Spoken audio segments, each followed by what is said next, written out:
Saludos cordiales, sean todos ustedes bienvenidos a Canal 8, este canal tinerfeño para todo el archipiélago, y bienvenidos al programa de Crítica en 8, en esta ocasión dedicado a violencia escolar. Ya han visto el título, como siempre, al inicio del programa.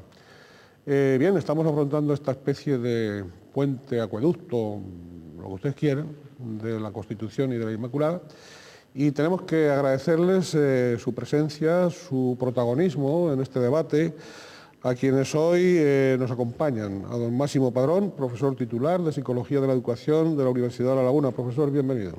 Gracias, buenas tardes. También nos acompaña don Óscar Pino, jefe de estudios del CEIP Isabel la Católica. Don Óscar, bienvenido. Muchas gracias, buenas tardes. Participará igualmente don José Galván de la Cruz, jefe de estudios del IES del Barrio de la Salud. Don José, bienvenido. Muchas gracias, buenas tardes. Y igualmente don Humberto Domínguez Martel, vocal de la Junta Directiva de FITAPA. Don Humberto, bienvenido. Y además muchas gracias a todos, pero también a usted, que está como un servidor medio averiado, ¿no? Sí, medio griposo andamos en esta fecha. Buenas tardes. Muy bien. Bien, a todos ustedes les invitamos también a participar muy directamente a través del correo electrónico. Tienen en este momento la dirección a pie de pantalla y pueden comunicarse con nosotros enviando sus puntos de vista, sus criterios sobre este tema tan de actualidad por tantos motivos. En el transcurso del programa vamos a vamos a escuchar las declaraciones de don Isaac Godoy, consejero de Educación, Cultura y Deportes del Gobierno de Canarias, y también de doña Diana Concepción, que es portavoz del Sindicato de Estudiantes Canarias. A ambos y a la ciudadanía, que en la última parte del programa opinará sobre qué cree de que exista tanta violencia en nuestros colegios, a todos les agradecemos por igual su presencia y su participación en Canal 8 y en este programa. Vamos a escuchar ese informe también inicial que han elaborado los servicios informativos de Canal 8.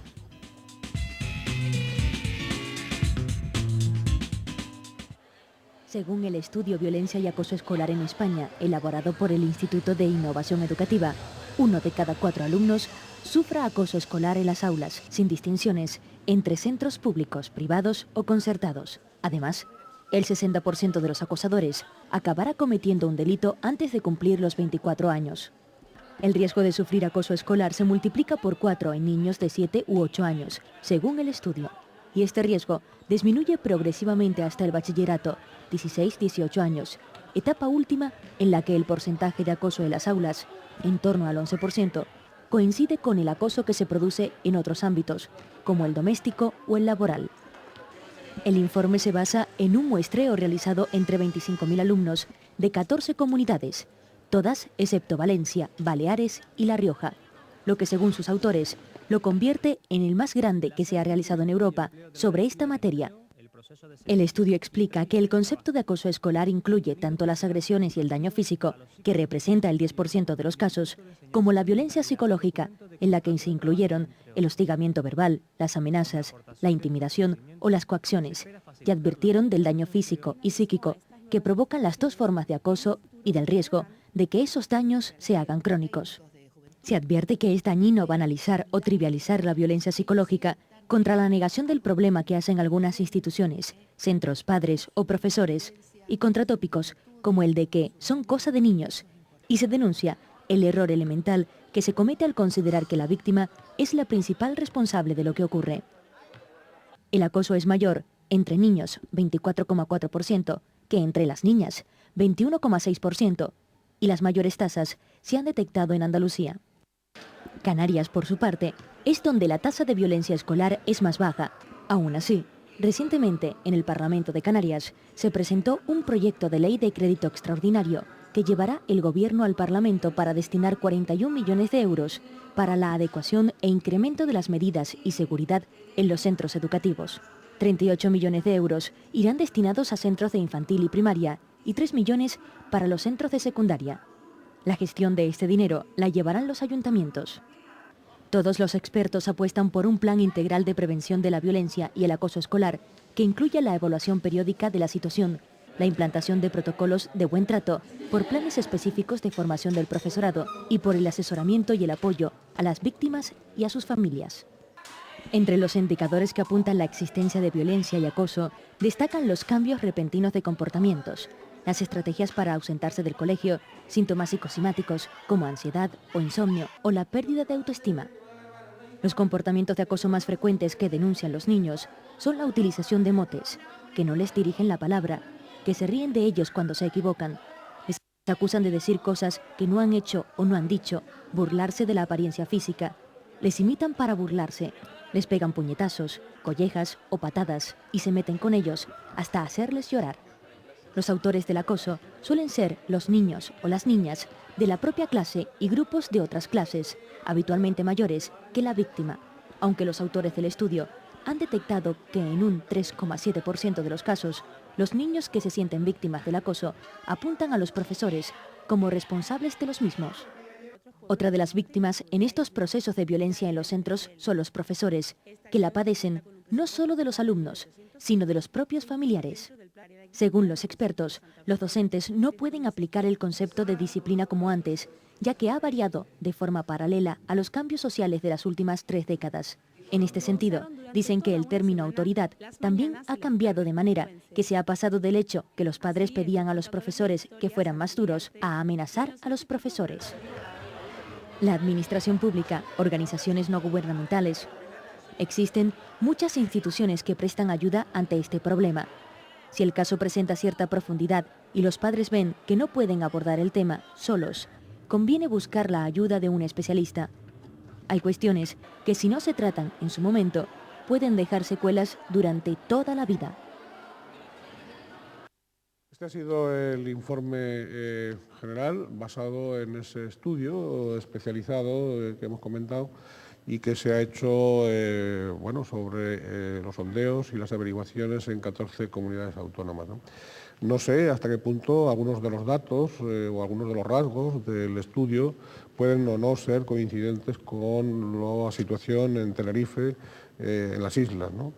Bien, profesor Padrón, ¿qué puede decirnos al respecto? Bien, viendo el informe, que me ha parecido bastante completo, ya haré algunas precisiones especialmente al respecto, pero yo me parece que es muy importante en un principio definir bien el problema. Es decir, cuando hablamos de violencia,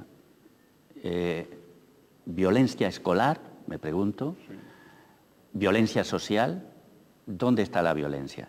Y cuando hablamos de violencia escolar, cuando se habla tradicionalmente de violencia escolar, sobre todo ahora, ¿a qué nos referimos? Yo creo que habría que definir bien determinados tipos de comportamiento. Por ejemplo, la brusquedad en una respuesta, los malos modales, la impulsividad que puede surgir muchas veces de cualquier persona, también de los alumnos. Son comportamientos violentos desde donde estamos definiendo el problema. Me parece que hay que profundizar un poco más. Creo que no se puede meter dentro de violencia escolar todos los comportamientos que he indicado. Me parece que cuando hablamos de violencia hay que plantear que es un comportamiento que incide sobre otra persona con la intención de hacer daño y además, evidentemente, hay una reacción también. Se somete a una persona que se califica de víctima y otro que es el agresor. Víctimas y agresores, por supuesto, con intención de hacer daño. Esto en la sociedad y en la escuela. Bueno, Oscar. Bien, cuanto al informe que acabamos de ver, pues creo que es un informe bastante exhaustivo y que toca muchos puntos, ¿no? Yo creo que está bastante centrado y coincido en muchas cosas. Lo que sí me ha llamado poderosamente la atención es cuando hace referencia a que la mayoría de las agresiones se producen en edades comprendidas entre 7 y 8 años. Lo digo porque, bueno, pues yo soy maestro de un colegio de educación primaria y concretamente pues estos alumnos son los con los que yo convivo todos los días. Estoy de acuerdo con lo que acaba de decir Máximo, que hay que centrar el tema, ¿no? Que se entiende sobre todo por violencia escolar, porque yo creo que es un término que no solo atañe a la escuela, sino que incluso a la sociedad, porque los niños están incluidos dentro de nuestra sociedad y no podemos, no es la escuela algo aparte, diferente a la sociedad en que vivimos. Los adultos somos el espejo de los pequeños, donde ellos se miran, ¿no? Y entonces, pues yo lo que veo es que hay, en esta sociedad que nos ha tocado vivir, pues hay mucha violencia, ¿no? No hay más que presenciar, por ejemplo, los medios de comunicación, que más que informar parecen partes de guerra muchas veces. Entonces, claro, eso es lo que estamos viviendo y un poco lo que se refleja también en los niños en la escuela. Sí, bueno, nosotros creemos muy importante precisar qué entendemos por violencia, ¿no? En mi centro de trabajo, que es el Instituto de Enseñanza Secundaria, fue un punto importante que todo el profesorado nos pusiéramos de acuerdo en esto. Entonces, preferimos hablar de conductas o de comportamientos antisociales, que incluyen también la violencia, la agresión y el vandalismo, pero realmente son los casos que menos se nos dan. Lo que nos preocupa más es la disrupción en la clase, el boicot al profesor, el no dejar, el no atender, el no tener material para hacer la tarea, el impedir que se pueda desarrollar la clase con normalidad. Y el maltrato, unido a situaciones de acoso. Pero las situaciones de violencia, entendidas como tal, realmente no son un problema grave, por lo menos en mi experiencia en los centros que yo he trabajado, ¿no? Sí. Ahora, las conductas y los comportamientos que no permiten que se desarrolle un clima de trabajo adecuado para que la enseñanza y el aprendizaje se pueda realizar, Están ustedes coincidiendo hasta ahora en que, dicho en términos coloquiales y en términos, digamos, populares, están distinguiendo entre violencia y malcriadez. Es decir, algunas de eso es de malcriados, vamos, es decir, de niños malcriados. Bien. A mí me parece muy importante las distinciones que estamos haciendo. Yo creo que en el informe se decía en algún momento que lo que se llama agresión física es un 10% de lo que ese informe contabilizaba. Yo creo que es muy importante esta distinción porque cuando en la sociedad, entre los padres, hablamos de violencia, muchas veces automáticamente pensamos en agresión física. Si se dice que ha habido en tal instituto, en tal centro de primaria o en tal lugar de nuestra sociedad un acto de violencia, automáticamente estamos pensando en agresión física. Yo creo y estoy por asegurar, y este dato del 10% me lo reafirma, en que en nuestros centros, en Tenerife, en el archipiélago, no existe agresión física de la manera que algunos medios de comunicación o en algunos sectores sociales o en algunas estructuras sociales, pero sino lo que existe es... ¿Puede haber algún caso aislado, quiere decir? Puede haber casos aislados, los ha habido, pero Pepe Galván lo ha dicho aquí Oscar, en los centros no suelen haber agresiones, fíjense que yo no estoy diciendo no hay, no suelen haber agresiones físicas graves. Suelen haber actos de malcriadez, actos que impiden el normal desenvolvimiento del acto de enseñar, de educar, etc. Pero no existen agresiones físicas cotidianas. Pueden existir, a lo mejor a lo largo de un curso en un centro, 1 o 2 agresiones físicas determinadas, que habría que analizar en su contexto, habría que analizar cómo se produjeron, qué tipo de alumnos son detrás, qué tipo de familias hay detrás. Bien, el debate está abierto, ¿no? De todas formas, yo sí entiendo que es importante estar muy pendiente de las situaciones de preacoso, o sea, de la broma pesada, de la burla, del aislamiento de un chico, de una chica, todas esas situaciones, el pequeño empujón, que si no van a más, y ahí tenemos mucho que decir los profesores, pues pueden dar lugar posteriormente a que si no se tiene una medida de corrección, que se consolide esa forma de relación. Entonces sí parece que hay un contexto como de cierta agresividad en las relaciones de los alumnos. Entonces ahí nos exige a nosotros los profesores estar muy pendientes, muy encima, o sea, estar permanentemente al tanto y nunca pensar que las cosas son aisladas. Se dan hechos aislados, pero que permanentemente tenemos que estar en función de que puede surgir de una mirada. Es decir, es sorprendente cómo una mirada puede generar pues, una situación difícil, en un recreo, en un cambio de clase, y ahí la actuación oportuna del profesor encausa con cierta facilidad esa situación? Yo creo que el tema que ha planteado José sobre el clima de preacoso, yo creo que es muy importante.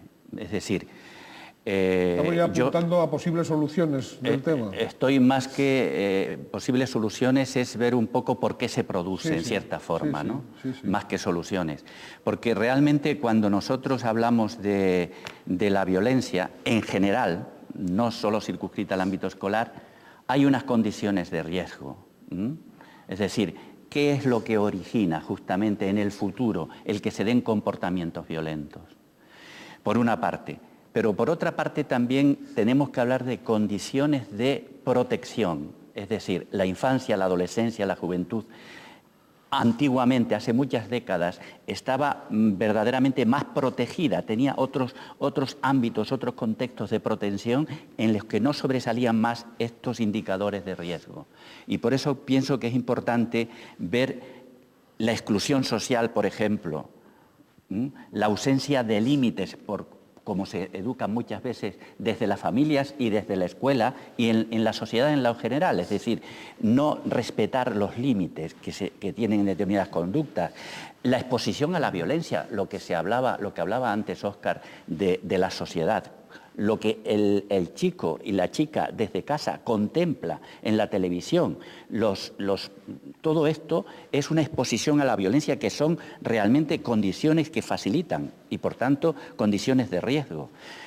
También muchas veces incluso la justificación de la violencia dicha un poco implícitamente desde la sociedad y desde los contextos, es decir, si te pegan, pegas, no te hagas el cobarde porque esto va calando interiormente en los chicos y en las chicas y va preparando ese tema de la violencia. Yo creo que también, perdón, hay otro tema que es el permisivismo familiar. En muchas familias existe un permisivismo muy elevado hacia sus hijos.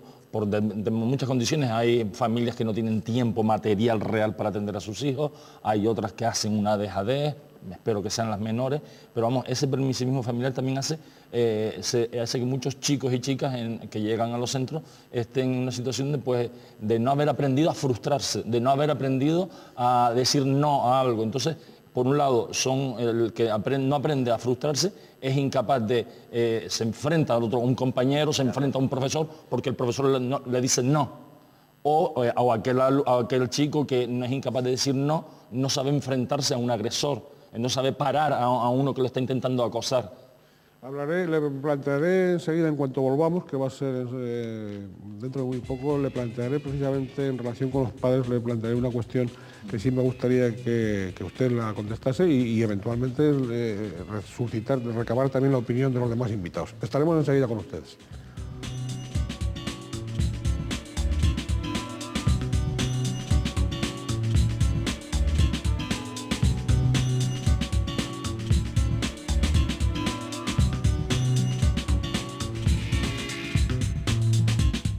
Estamos en Canal 8, este canal pluralista para todo el archipiélago y estamos en el debate de Crítica en 8 dedicado a la violencia escolar. Nos acompañan en el estudio, son los protagonistas del debate, don Humberto Domínguez Martel, vocal de la Junta Directiva de FITAPA. También nos acompaña don José Galván de la Cruz, jefe de estudios del IES del Barrio de la Salud. Don Óscar Pino, jefe de estudios del CEIP Isabel la Católica, y don Máximo Padrón, profesor titular de Psicología de la Educación de la Universidad de La Laguna. Hemos tenido una primera parte de debate y ahora vamos a escuchar las declaraciones del consejero de Educación, Cultura y Deportes del Gobierno de Canarias, en relación con este tema, naturalmente, y don Isaac Godoy, y de la portavoz del Sindicato de Estudiantes Canario, doña Diana Concepción.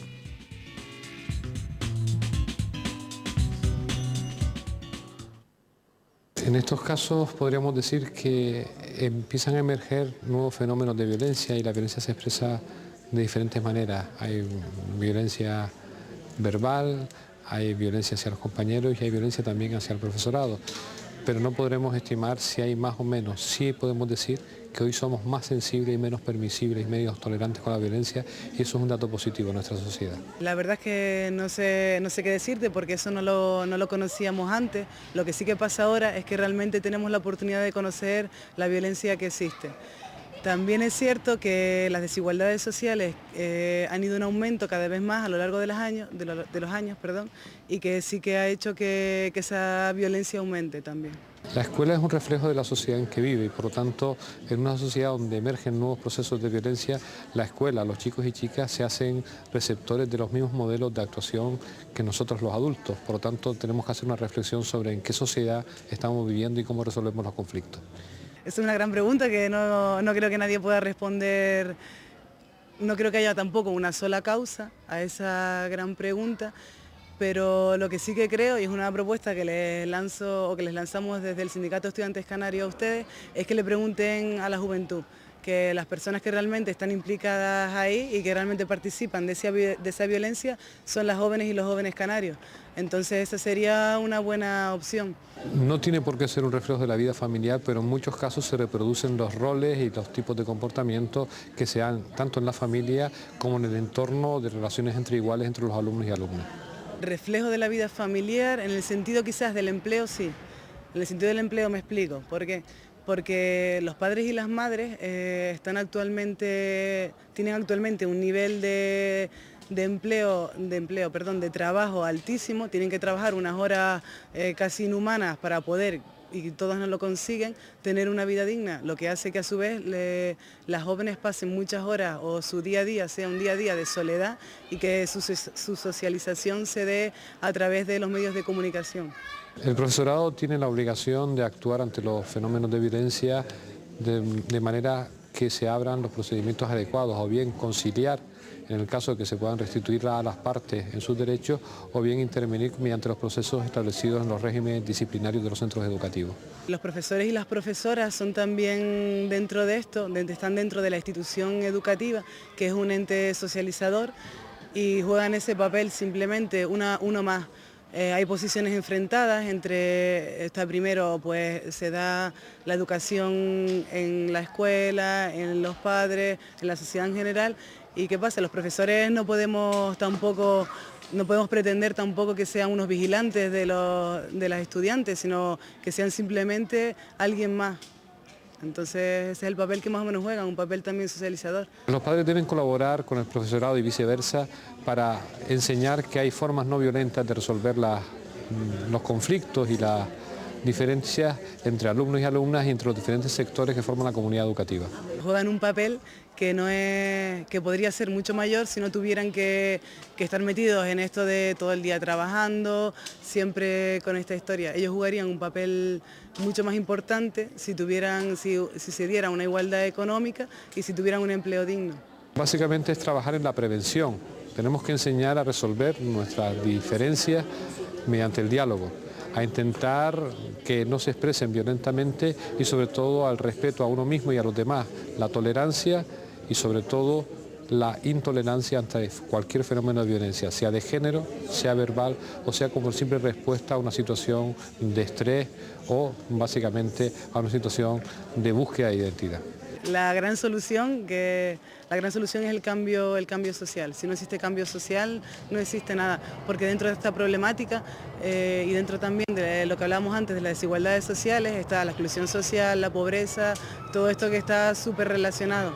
Entonces debería ser un cambio global. Desde el Sindicato de Estudiantes Canarios abogamos por eso, porque damos razones globales de base y que se pueda llegar a dar un cambio.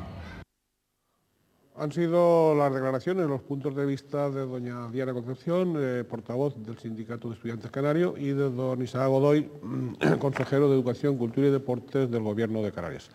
Al término del primer tramo, yo anunciaba que le iba a plantear a don Humberto Domínguez como vocal de la Junta Directiva de FITAPA. Está aquí un poco por los padres, aunque padres también seamos todos, pero como portavoz, digamos, institucional de los padres, ¿no?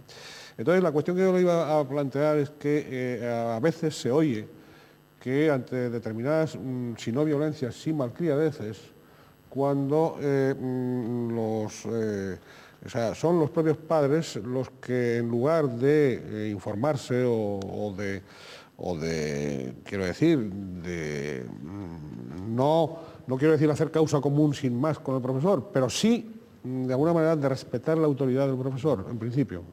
Respetar. ¿Los padres están en esa labor de avalar la autoridad del profesor o a veces adoptan comportamientos muy paralelos a esas malcriadeces? Bueno, yo creo que como en todas cosas de la vida no podemos generalizar. No. Por supuesto, hay padres que toman esa actitud, que antes de ir al centro y cuando reciben una nota sobre citándolo o pidiéndole que vaya al centro para hablar de una malcriadez o una violencia real que su hijo ha ejercido o de un acoso que su hijo ha ejercido ante un compañero o un profesor, su reacción inmediata no es ir al centro, indagar, preguntar, saber, sino es defender a su hijo. Quizás a lo mejor por un concepto de tribu, un concepto de familia mal entendido, tengo que defender a mi criatura ante el acoso. Pero yo creo que esos padres, todos los padres deberíamos antes averiguar, preguntar, saber, informarnos y luego en base a esa información que tengamos, entonces es cuando podemos actuar. Lo que no podemos hacer es actuar antes de saber qué ha sucedido, es decir, defender al hijo antes de saber qué es lo que ha hecho el hijo. Ha hecho lo que ha hecho el hijo. Haga lo que haya hecho. Sí. A mí me gustaría un poco centrar, claro, yo la experiencia es en primaria, por lo tanto, me voy a centrar un poco más en primaria, ya que está Pepe, que es de secundaria y tiene más experiencia que yo en ese campo de secundaria. Lo que yo sí veo es que para mí lo más importante, en este caso, ya, no siendo menos la violencia física, sí la verbal, porque yo creo que muchas veces la verbal es la que da paso a la física, ¿no? Y me explico. Generalmente los niños pues suelen empezar por pequeñas discusiones, por faltarse respeto a unos a otros, y eso llega un momento en que nos conduce a esa violencia física en la que suele terminar. Yo sí pediría que tener muy presente tanto los padres como los profesores, como todos los que estamos en contacto con los niños, es el momento de hablar con ellos, de expresarnos con ellos, porque cuando uno le habla a un niño desde una posición físicamente, claro, más grande, él se ve ante nosotros poco menos que nosotros somos un monstruo ante ellos, ¿no? Si encima empleamos un lenguaje agresivo, pues ese niño lógicamente actuará a la defensiva. Basta con hacer la siguiente prueba, o sea, cuando uno habla con un niño pequeño, ponerse uno a la altura de él y hablarle en un tono distendido, con cariño, ese niño, el semblante de la cara le cambia. O sea, cuando uno le habla con agresividad, el niño se pone a la defensiva, muchas veces ni siquiera nos está escuchando. Mientras que si uno se pone a su misma altura y le habla, digo, de una manera distendida, haciéndole razonar, casi el 100% de las veces, el niño reconoce si ha cometido un error, termina reconociéndolo él mismo. Ahora, si uno lo que hace es enfrentarse a él, es lo que hace es ponerse a la defensiva. Y ya digo, esto tenemos que tenerlo en cuenta todos, porque el niño está mucho tiempo en el colegio, pero está también mucho tiempo con la familia. Y los padres, pues, lo que acabamos de ver en el reportaje, pues hoy por la forma de vida que se lleva, pues tienen muy pocas horas para hablar con los niños. Yo quería comentar, Humberto, en lo que tú decías, o sea, defender aquí un poco la experiencia que tenemos en nuestros centros durante 4 o 5 años de las relaciones con los padres. A nosotros nos ha dado muchísimos resultados. Otra cosa es que nos hace falta tiempo y recursos. Que cuando el padre, la primera noticia que tiene el padre de un comportamiento inadecuado de su hijo, no es por algo grave, es por algo leve, por la malcriadez. Entonces, cuando al padre se le llama o se le manda un escritito, cuando empieza a destacar algún comportamiento antisocial de este tipo, y se le ha llamado 2 o 3 veces, normalmente logramos, en la gran mayoría de los casos, yo en 4 o 5 años he tenido nada más que 2 casos que no, que el padre se compinche con nosotros, y cuando habla con el hijo, ya previamente nosotros hemos hablado, los profesores, jefatura de estudio, previamente ya se ha hablado con el padre, no hemos puesto de acuerdo en lo que hay que hacer, y cuando ya hablamos con el hijo, ya es para decir lo que hay que hacer. Estoy hablando de chicos desde 14, 15 años, 12, entonces eso nos ha dado muchos resultados. El problema es que tenemos que decirle al señor consejero que tenemos que tener tiempo y recursos. Exactamente. Quería decir algo de eso que no tenemos. Si tenemos la obligación de intervenir, pero tenemos la necesidad de que se nos reconozca unos recursos y un tiempo y una consideración, porque es curioso lo que nos pasa con los intermediarios de la administración, o sea, con los cargos intermedios. Es curioso, si hacemos encuestas internas domésticas en algunos centros e institutos, no es que no nos consideremos, los profesores entienden que su propia administración, casi un 70%, cuando no más, no los considera. Esos mandos intermedios. Están desmotivados. Estamos desmotivados y se echa en falta que la relación con la administración es de pura exigencia formal, administrativa, no del problema real. Entonces, ahí, con más recursos, cuando tenemos que hacer intervención familiar, que podemos, porque ya hay centros que tienen incluso trabajador social, nos hace falta recursos. Y entonces mejora muchísimo, Humberto. Pero ya sabe, perdón, ya sabe, don Isa Godoy, hay que humanizar a los mandos intermedios. Yo quería precisar un poco la base, y permítame que sea un poco más, desde el punto de vista más psicológico. Es decir, yo creo que lo que decía Óscar es tan importante cuando, en el ejemplo que ponías, cuando a un niño vas con agresividad a reprender un comportamiento, una alternativa. La otra alternativa que señalabas, cuando me pongo en el lugar de él, en la edad que él tiene, y le hablo desde ahí, el niño cambia el rostro, cambia el comportamiento. En el fondo, lo que quiero plantear es que, incluso en lo que planteaba Humberto respecto a la relación familia y en el aspecto de la prevención que decía José, yo creo que el modelo social que en cierta forma impera y que está, decía el consejero que la escuela es el reflejo de la sociedad, ese modelo social es el modelo dominio-sumisión. Y eso está muchas veces implícitamente y muchas veces incluso inconscientemente en los padres, en las madres, en los profesores, en las profesoras, incluso en los chicos y chicas, porque es lo que han interiorizado. Y ese modelo dominio-sumisión se lleva justamente a los comportamientos, ¿no? Lo mismo cuando un padre es llamado, esta experiencia que planteas, cuando es llamado para plantearle desde esa perspectiva de ponerse en el lugar de los padres, de que están en un plano de igualdad y por tanto se le reconocen ese plano de igualdad y esa competencia en la igualdad, cambian también las respuestas y las actitudes. Y yo creo que ese modelo después también se proyecta e irradia en todos los aspectos del comportamiento social. El comportamiento frente a actitudes sexistas, el machismo, todo el tema que muchas veces está en la raíz también de muchos conflictos sociales, sobre todo en secundaria, evidentemente que subyace este modelo social. Por eso me gustó muchísimo la intervención de la delegada de Diana, del sindicato de estudiantes canarios. El papel socializador que tiene la escuela, pero que juega la familia, es decir, debajo está el tema de la igualdad y están los modelos sociales, están las diferencias sociales, económicas, que evidentemente están creando una cultura del dominio y de la sumisión. Más bien una incultura. Bueno, efectivamente, una incultura. Digo, para decirlo con precisión. Sí. Pero a mí me gustaría corroborar algo que Pepe ha dicho antes. Aquellos centros que abren, vamos para decirlo muy claramente, que abren sus puertas a la familia, que se relacionan al profesorado, que promueven la relación directa profesorado, tutores, en primer lugar, sobre todo, pero también cargos directivos como jefe de estudios, como director del centro, con la familia, son aquellos centros que previenen la violencia en su seno. Esos centros van a tener muchas menos casos de violencia y de acoso.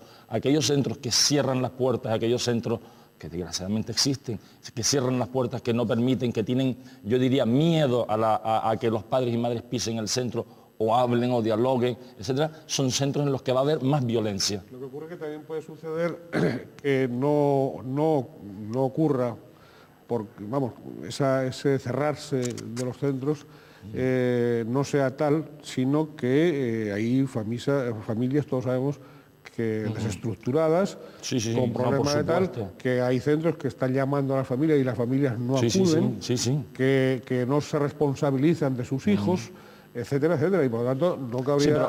pero la reacción de un centro a esa situación social, porque eso no es una situación escolar, es una situación social, no debe de ser cierro la puerta, sino busco maneras para acercarme a la familia. No, por supuesto, pero es decir, yo digo que esa actitud previa, es decir, cierro, no es muy común.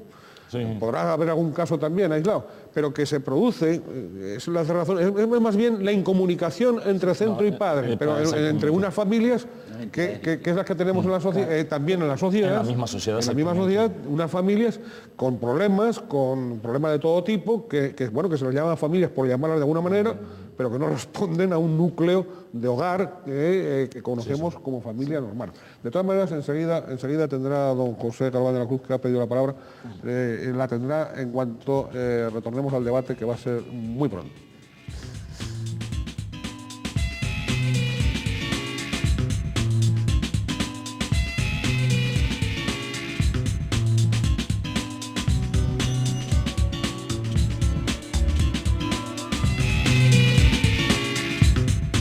Están ustedes, estamos en Canal 8 y en este canal pluralista tinerfeño para todo el archipiélago, y en el programa de Crítica en 8 dedicado con el título de Violencia Escolar. Nos acompañan en el estudio, son los protagonistas de este debate, don Óscar Pino, jefe de estudios del CEB Isabel la Católica. También nos acompaña don Máximo Padrón, profesor titular de Psicología de la Educación de la Universidad de La Laguna, don Humberto Domínguez Martel, vocal de la Junta Directiva de FITAPA, y don José Galván de la Cruz, jefe de estudios del IES del Barrio de la Salud. Hemos tenido dos partes del debate. En la segunda han intervenido tanto la portavoz del Sindicato de Estudiantes Canarios, doña Diana Concepción, como don Isaac Godoy, consejero de Educación, Cultura y Deporte del Gobierno de Canarias. Y ahora vamos a escuchar a la ciudadanía de la calle, a una ciudadanía a la que se le ha preguntado a qué cree que se debe tanta violencia en los colegios.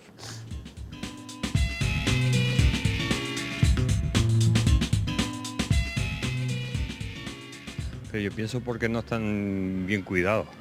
Yo creo que debería de haber más policía, tener más cuidado con la droga. Porque no hay autoridad aparte de los padres y tampoco de los profesores. Hay que volver a los antiguos métodos. La culpa la tienen ustedes. ¿Nosotros? La juventud. Porque cuando yo estaba en el colegio, lo poquito que aprendí, había respeto a los maestros y respeto a los padres. Pues no hay leyes, no hay justicia, no hay nada. Lo que hacen los niños y los profesores y todos se lo entienden, yo qué sé. Porque pienso yo, y a veces que la culpa la tenemos no solo los profesores, sino los padres también. Los padres hay mucha libertad. Yo para mí la educación de los profesores, la de los padres, los problemas que hay hoy en día es la libertad tan grande que se le da a los niños. Creo que es una cosa que es de los padres, ¿no? Si tú educas bien a tu hijo no tiene por qué ser violento. Pues simplemente porque los padres tenemos la culpa, porque no educamos bien a los niños en casa. Si lo educáramos bien, habría menos violencia en los colegios. ¿Será porque no hay respeto? Me imagino yo, ¿no? Bueno, pues la verdad es que es un problema que deberíamos parar a pensarlo todo. Yo muy claro no lo tengo, pero la verdad es que está. Pues no sé si es por la falta de educación de los padres en la casa, si es porque los chicos ven en la tele cosas que no tienen que ver, no sé. Porque la hay no solo en los colegios, por todos lados. Es que estamos todos con las uñas preparadas, parece que nos van a atacar, pero es en todo, no es en los colegios solo. Pues por la educación que le dan tanto dentro como fuera de los colegios y fuera, en lo que ven en las calles, en las teles y en todos lados. Ni idea, quizás porque ha cambiado un montón la sociedad y los niños pues se crían más. No solo, porque antes en la calle también estaban solos, pero no sé, creo que la sociedad es más violenta, los videojuegos, no lo sé, no sabría decirle. Bien, como siempre, distintos puntos de vista, como no podría ser de otra forma. Don José Galván de la Cruz, tenía la palabra. Bueno, yo creo que está claro que la percepción social es que hay violencia en los colegios y esto nos obliga a buscar alguna respuesta educativa, obviamente desde los recursos y medios que tenemos. Entonces, yo entiendo que hoy todos los centros deberían tener un plan de mejora de la convivencia, debería ser un eje central. O sea, y entonces habría que tomar medidas no solamente de la sanción, del expediente. Eso solo, la mano dura solo no da resultado. Había que adoptar medidas estructurales en la organización del centro, como decía Humberto, a través de la tutoría, pero también en el currículo, en la metodología. Es decir, sabemos que las metodologías cooperativas, los trabajos en equipo, las actividades extraescolares, todo ese tipo de actividades generan vínculos y apegos entre los alumnos y se mejora la convivencia porque eso lo hemos visto con experiencias concretas en centros determinados, ¿no? Bien, había un planteamiento que yo quería... Bueno, disciplina sí o no, porque el otro día se daba la noticia ustedes supongo que están al tanto como profesionales de la educación, de que en un centro, me parece que era gallego, pues a una de las alumnas hubo una agresión, se le partió una pierna, etcétera, y que el castigo pues fue expulsar durante 5 días a los agresores de esta persona que resultó accidentada, ¿no? Bueno, es decir, eso es algo que sucedió, clara violencia, es así, violencia física, es así. ¿Tiene que existir algún método de disciplina o no en los centros? Bueno, sí, bueno, yo creo que yo diría disciplina sí, disciplina sí, autoritarismo no. Ah, pues eso, sí. Yo creo que en esa dicotomía tendríamos que hablar. Sí, perdón, disciplina, ¿en qué marco? Para que no sea autoritarismo. Hombre, tendría que haber una disciplina consensuada, tendría que haber, como Pepe bien ha dicho ahora mismo, pues unos métodos pedagógicos, una manera de tratar a los chicos en los centros y en la familia, o como Óscar decía antes, que para que los chicos no se sientan agredidos, violentos, porque muchas veces hay muchas agresiones, muchas violencias que son respuestas a otras agresiones o a otras violencias sufridas con anterioridad. Y entonces ese tipo de respuesta vendría explicada, entre comillas, a eso. De todas maneras, yo quería hacer alguna alusión a una intervención que antes tuvimos, que fue la de Diana, que hablaba de que ella creía entenderle, que hablaba que antes no existía tanta violencia. Yo dudaría que antes no, lo que yo plantearía es que existía otro tipo de violencia. En la sociedad existía otro tipo, en los centros existía otro tipo de violencia. Existía la violencia del autoritarismo, existía en la familia la violencia del autoritarismo del padre o de la madre sobre el chico, del profesor sobre el chico. Todos nos acordamos de la regleta, de los golpes, de los cachetones en casa para controlar. Eso es una forma de autoritarismo, de agresión, de violencia que sufrimos nosotros o nuestros padres. Claro, lo que hoy es bueno es que se estamos poniendo sobre la mesa esa violencia, que la estamos explicitando, igual que se está explicitando, por ejemplo, la violencia de género, las agresiones a las mujeres, que eso es importante. Pues también yo creo que es muy importante que explicitemos, que pongamos sobre la mesa que existe ese problema y que tenemos que dialogar y buscar soluciones entre todos para él. Bien, las soluciones parece ser que deben de venir del conjunto de la comunidad educativa, claro.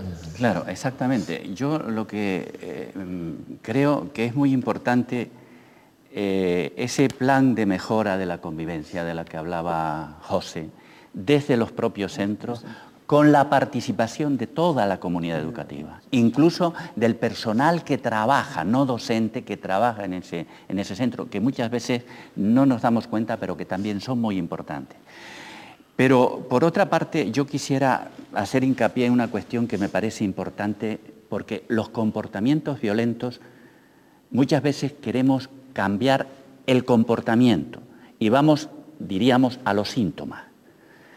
Pero si no cambiamos desde nuestras creencias, las actitudes que reflejamos en los comportamientos son reflejo de lo que pensamos y creemos, y eso es lo que está impulsando el comportamiento. Por eso yo creo que en este plan de mejora de la convivencia es muy importante plantearse seriamente el tema de la educación en valores. La educación en valores desde la escuela, desde la familia, es decir, desde la comunidad educativa. Realmente, recientemente, el Consejo Escolar, lo conoces Humberto, últimamente ha tenido una iniciativa de llevar a cabo un plan de intervención en las escuelas de educación en valores, la construcción participativa de los valores desde la propia comunidad educativa. Porque el tema de la convivencia, en definitiva, no es otra cosa que la puesta en escena de nuestras actitudes y, por tanto, de nuestras creencias a ese nivel. Yo creo que cuando se habla de la tutoría, hay centros, por ejemplo, que tienen experiencias muy interesantes sobre el tutor de la convivencia, ¿no? O el equipo de alumnos y alumnas que pueden ser equipos de mediación en torno a la convivencia y que eso esté coordinado desde el plan de centros. Yo me parece que cuando en los centros, desde el proyecto educativo, se plantean, bueno, ¿qué valores queremos nosotros construir en esta comunidad educativa. Pero ¿qué valores queremos construir desde la participación del propio alumnado? Es decir, desde sus necesidades, desde sus intereses, para después, desde ahí, ver estos son prioritarios y vamos a plantearnos unos objetivos educativos consensuados. Porque claro, cuando nos planteamos el tema de la disciplina, por ejemplo, podemos plantearnos qué disciplina queremos. Es decir, si recogemos las intervenciones de la calle, vemos que se plantea más policías, más autoridad, más respeto, más leyes, etcétera, etcétera. Observe que ha sido entre personas de más edad, sí. no entre los consultados de menos. Sí, pero quería hacer alusión a eso, es decir, detrás está estas dos alternativas del planteamiento del problema. Cuando la disciplina y el plan de la convivencia, la mejora de la convivencia, surge desde el consenso, desde que los alumnos y alumnas participan, cuando ellos se sienten partícipes y son protagonistas de las normas que dimanan, la convivencia va a tener menos problemas. Ese es un elemento importante del plan de mejora, o sea, la participación, la mejora de metodología, en lo que es la estructura organizativa del centro, y también lo que pasa es que la disciplina, o sea, el expediente disciplinario tiene que tener garantías, el procedimiento, la norma tiene que estar clara y consensuada, y eso no lo demandan los chicos. Un ambiente estructurado, con normas claras, nos lo piden en las encuestas que le hacemos a los niños. Pero después, la aplicación del incumplimiento de la norma tiene que estar claro, el procedimiento tiene que ser garantista, que ningún niño se sienta indefenso. Y ahí es donde lo tienes que apoyar, y nos tiene que apoyar la administración, porque el profesor no está formado en ese aspecto. Entonces, cuando hay garantías y cuando se explica, el procedimiento disciplinario, yo creo que es necesario, un elemento del plan de mejora de cualquier centro. Claro. Hay dentro de los estudios que especialistas se está afirmando, algunos, de que la violencia o las conductas, digamos, no normales en los centros están creciendo entre los niños de menos edad cada año que pasa, ¿no? Eso, usted como jefe de estudios de primaria, ¿no?, de un centro de primaria, ¿ustedes lo observan también o no? ¿O no siempre? En cuanto a esa violencia, digamos, verbal sí. ¿Verbal sí? Física no, física, bueno, como siempre más o menos. Bien. La verbal quizás sí, ahí sí... Cada vez a edades menores. Exactamente. Ahí sí, yo por lo menos personalmente sí lo he notado. En cuanto a lo que estábamos hablando de la disciplina, yo creo que las sanciones deben ir acompañadas de algo más que una simple expulsión. Si yo mando a un alumno a casa 5 días, y a los 5 días vuelve otra vez, sin tomar conciencia de que ha cometido un error, cualquier tipo de error que sea agresión, sea falta de respeto a un profesor, lo que sea. Si ese alumno en esos 5 días no toma conciencia de que lo que ha hecho está mal, esa disciplina no sirve, porque esas conductas las volverá a repetir. Una medida que yo pienso que pueda acompañar a esta situación, y ahí sí que la administración tiene que mojarse, es que este alumno no se va a la casa. Este alumno no va a entrar en su aula esos 5 días, pero sí va a venir al centro a trabajar con el orientador, a trabajar con un psicólogo, con un asistente social, con una persona que le haga recapacitar y cambiar esa conducta negativa que ha tenido. Porque yo con el simple hecho de expulsarlo a su casa 5 días y vuelvo otra vez, sin tomar conciencia de que ha cometido un error, pues no sirve de nada. Toma de conciencia. Exactamente. Y la familia. Aquí tomamos todos conciencia de que esto es un problema de todos y que lo que tenemos que solucionar entre todos, o si no, esto no va a cambiar. Aquí tenemos que implicarnos y gastar mucha saliva, porque yo creo que se habla poco. Un ejemplo. Uno está en clase y se pasa 1 hora hablando sobre cualquier tema y dice un niño, maestro, ¿y hoy no trabajamos? Digo, ¿cómo que no trabajamos? O sea, ellos tienen la conciencia de que el trabajo es por escrito, o sea, coger el lápiz y empezar a escribir. O sea, si estamos hablando de cualquier tema, eso para ellos no es trabajar. Y yo creo que mucha culpa ahí la tenemos los maestros, o sea que tenemos que cambiar esa mentalidad de que solamente educar no es escribir, sino hablar, porque hablando y dejando manifestar a los niños muchas veces llegamos a entender muchos de los problemas que ocurren. Bien, se nos ha ido el tiempo. Solo nos queda para una última intervención, que yo les voy a rogar que en ella pues compendien todo aquello que consideren que se han dejado en el tintero aún, para que lo expresen, en fin, para el beneficio de toda la audiencia, porque de lo que se trata con este programa precisamente es de avanzar desde desde el debate, desde la exposición de criterios como ustedes han hecho, para ir creando conciencia cívica de que es un problema común, de que es un problema de todos y que es un problema que hay que plantearlo en sus términos exactos y colaborar todos para que se solucione. Bien, una última intervención entonces, profesor Máximo Padrón. Bueno, yo quisiera plantear el hecho importante de que no va a haber cambio si no hay toma de conciencia, lo que planteaba Óscar. Y la toma de conciencia no es algo tan teórico como decimos, no. El chico, la chica, tiene que reflexionar y tomar conciencia sobre el propio comportamiento. No ir solo a evitar conductas disruptivas o conductas violentas en sí mismas, sino que tomen conciencia de dónde surge esa conducta. Yo me parece que eso es muy importante. Segundo, en lo que quisiera subrayar, es el plan integral desde el centro para educar en los valores democráticos. Cuando se hablaba en un principio del cambio social, evidentemente que la escuela tiene que implicarse a fondo en ese cambio social, es un agente de socialización y en ese sentido hay que educar esta asignatura de educación para la ciudadanía.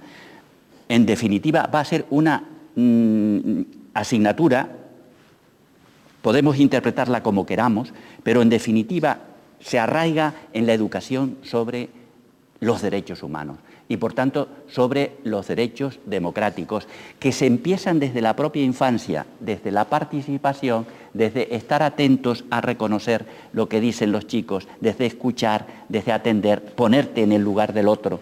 Todo esto es importante porque si no, no va a haber posibilidades de cambio, ¿no? Muy bien, muchas gracias, don Óscar Pino. Bueno, yo para finalizar, en primer lugar agradecer a Canal 8 que plantee temas como estos, porque creo que son muy importantes. Y yo sí me gustaría terminar pidiendo la colaboración de todos. O sea, repito lo mismo, si no tomamos conciencia, profesores, padres, alumnos, o sea, la sociedad, de que esto es un problema de todos y que entre todos tenemos que solucionarlo, va a ser muy difícil. Antes Humberto decía que muchas veces los colegios se cierran. Se cierran muchas veces a aquellos padres que vienen en plan destructivo, en plan agresivo. Nosotros, lo hablo por mi centro y yo estoy seguro que todos los centros estaríamos encantados de que los centros estén los padres presentes, porque es que sin los padres es imposible no solamente solucionar este tema, sino el tema, por ejemplo, del fracaso escolar, que no viene a cuenta ahora, pero bueno, muchos de los problemas que tiene la escuela vienen causados porque no hay una unión, una causa común entre escuela, profesores, niños y padres. Si tomamos conciencia de que esa es la solución, o que tenemos que ir por ese camino, las soluciones vienen solas. Si aquí lo que vemos que la culpa son de los padres que la culpa de los profesores, y nos tiramos la pelota unos a otros, con eso no avanzamos ni vamos a conseguir ninguna solución. Sí, también, muchas gracias. También el fracaso escolar tiene que ver con este tipo de conductas, parece ser, ¿no? Sí. Yo creo que es claro que hoy la construcción de una convivencia democrática en los centros, de un clima de trabajo adecuado, que debe ser un eje central, ayuda a mejorar la calidad y, por supuesto, el fracaso. Eso se está constatado.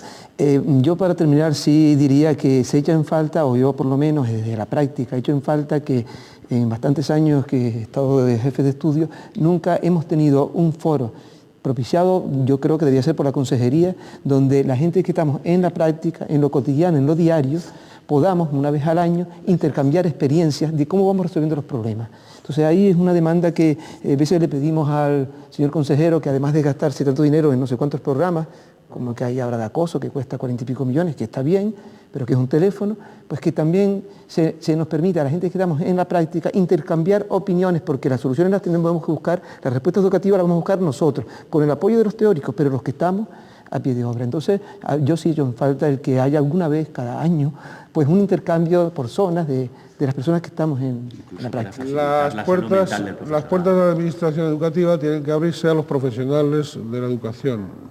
Una vez más, es decir, vamos a insistir, vamos a rogar, vamos a suplicar una vez más de que eso se cumpla. Eso probablemente motivaría a muchos profesionales de la educación que en estos momentos En algunas ocasiones hasta se han producido casos de jubilaciones anticipadas, de agotamiento, porque no han encontrado, digamos, la satisfacción necesaria, no grandes satisfacciones, sino la mínima satisfacción necesaria para continuar en la brecha.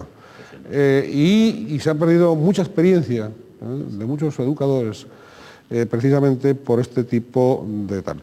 Una vez más vamos a pedirle a la Administración Educativa, al hilo de lo que acaba de decir don José Galván, y que creo que es del sentir común de todos los que están aquí, vamos a decir que por favor escuche a los profesionales, que tiene buenos profesionales, oiga, fíense de ellos, escúchenlos. Vamos con don Humberto. Bien, yo quisiera hablar directamente a las familias. Las familias tenemos una alta responsabilidad en el tema de la violencia. Somos parte que genera esa violencia, que la crea, y también podemos ser parte en la prevención. Podemos ser parte en la prevención de la violencia física y en la violencia de los gestos. Si existe violencia física en casa, los chicos la reflejarán en los centros. Si existe violencia de gestos, de palabras en nuestras casas, la reflejarán nuestros hijos en los centros. Nosotros tenemos que enseñar a nuestros hijos que hay límites a las cosas que tenemos que hacer. Tenemos que enseñar que hay un no, que hay determinados momentos en que nuestro hijo tiene que aprender a soportar un no, que esto no lo puedes tener, esto no lo puedes conseguir. No podemos seguir en nuestra familia fomentando a unos chicos que aquello quiero esto y se lo doy. Esa es una mala política como padre. Y ya que empleo la palabra política, yo creo que de una petición al consejero de educación y también a otras consejerías sería que se deben crear en esta sociedad políticas de formación de los padres. Desgraciadamente, y es mi experiencia en el contacto diario con los padres en los centros, desde las APA, es que muchísimos padres no tienen una formación para educar a sus hijos, no saben cómo hacerlo. Muchos tienen muy buena intención, pero no saben. Entonces, a esos padres hay que darles formación. Hay muchos programas, pero que habría que generalizarlos y acercarlos a la familia. Muy importante también la exposición, todas las exposiciones que se han producido, pero muy importante la que acaba de hacer don Humberto. Hay que formar en el oficio de padres, que es un oficio muy difícil y que, bueno, ya que se capacita para tantas actividades profesionales, etcétera, etcétera, probablemente para la actividad profesional, para la actividad humana más importante, que es la de ejercer. No, por supuesto. Porque las madres son las que... No, por supuesto. Yo estoy utilizando el genérico masculino, que como se sabe, comprende a hombres y mujeres sin ninguna connotación de machismo, líbreme del cielo. Sí, por supuesto. Entonces, pero si no, el uso correcto de la lengua castellana. Bien, eso que además provenga esa propuesta por parte de las propias APAs, de FITAPA, bueno, pues es realmente estimulante. Hace falta formar a los padres, hace falta formar en el oficio de padres, de esas escuelas de padres que se hablan algunas veces, que de hecho en algunos lugares están empezando a funcionar y funcionan desde hace tiempo, pero de un modo esporádico, de un modo tal, pero no generalizado. Y hay que generalizar. Y también ahí la Administración Educativa tiene un reto. Pues nada, muchísimas gracias. Otro debate tendremos más adelante con otras vertientes relacionadas con el mundo de la educación. Son asuntos que interesan a todos y que tenemos que exponer, bueno, siempre procuramos hacerlo con especialistas, como en este caso, una vez más, donde nos han aportado pues sus puntos de vista. El debate no tiene por qué ser siempre confrontación, a veces es diversificación de puntos de vista complementarios, profundizando unos en otros, que ha sido de alguna manera la columna vertebral de este debate. Bien, muchísimas gracias a todos ustedes por su participación y también a cuantos han intervenido. A ustedes, bueno, recordarles que a través del correo electrónico pueden ponerse en contacto con nosotros, estamos abiertos siempre a cualquier tipo de sugerencia, de punto de vista, y desearles, como siempre, que sean felices en la medida de lo posible, también educando a los hijos, sin duda.